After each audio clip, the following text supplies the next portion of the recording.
이명박 전 대통령의 회고록을 보면 원자바오 전 중국 총리가 북한의 김정은 체제에 대해 회의적으로 말하는 대목이 나옵니다. 놀라운 일입니다. 원자바오의 발언이 놀라운 게 아니라 북중 관계에 큰 파장을 줄 수 있는 이런 얘기를 한국의 전직 대통령이 공개했다는 사실이 놀랍습니다.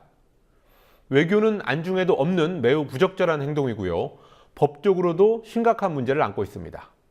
김종훈 PD가 보도합니다. 이명박 전 대통령의 회고록, 대통령의 시간엔 아직 공개해서는 안 되는 대통령 기록물의 내용이 포함되어 있다는 지적이 나왔습니다. 한겨레 신문은 오늘 이명박 전 대통령과 참모들이 회고록을 집필하는 과정에서 대통령 기록관에 보관돼 있는 기록물을 이용한 사실이 있다고 보도했습니다. 김두우 전 청와대 홍보수석은 인터뷰에서 집필 과정에서 대통령이 위임한 사람이 대통령 기록물을 수차례 열람했다.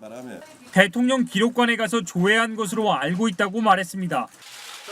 김 전 수석은 어떤 대목을 인용했는지 언급하진 않았지만 이 전 대통령의 회고록에 기록물이 포함되어 있다는 사실을 시인한 셈입니다. 대통령 기록물 관리에 관한 법률 17조와 19조엔 각각 대통령 기록물 보호기간은 15년에서 30년 이내로 정해져야 하며 그 기간 동안 내용이 누설돼서는 안 된다고 명시돼 있습니다. 야당은 즉각 반발했습니다. 정부 당국은 이 전 대통령의 회고록 작성 경위를 철저하게 따져서 법적인 책임을 물어야 합니다. 대통령 기록물법 위반뿐 아니라 국가 기밀 누설죄 등에 대한 철저한 수사도 해야 할 것입니다. 하지만 김두우 전 수석은 법률적으로 다 검토한 내용이다. 오히려 문제 제기에 대해 다른 의도가 있다고 봐야 하지 않냐고 반문했습니다. 이명박 전 대통령의 회고록에서 대통령 기록물을 인용했다고 추측되는 부분은 군사, 외교, 통일에 관한 사안입니다. 2012년 1월 한중 정상회담에서 원자바오 당시 중국 총리가 했다는 발언을 인용한 대목이 대표적입니다.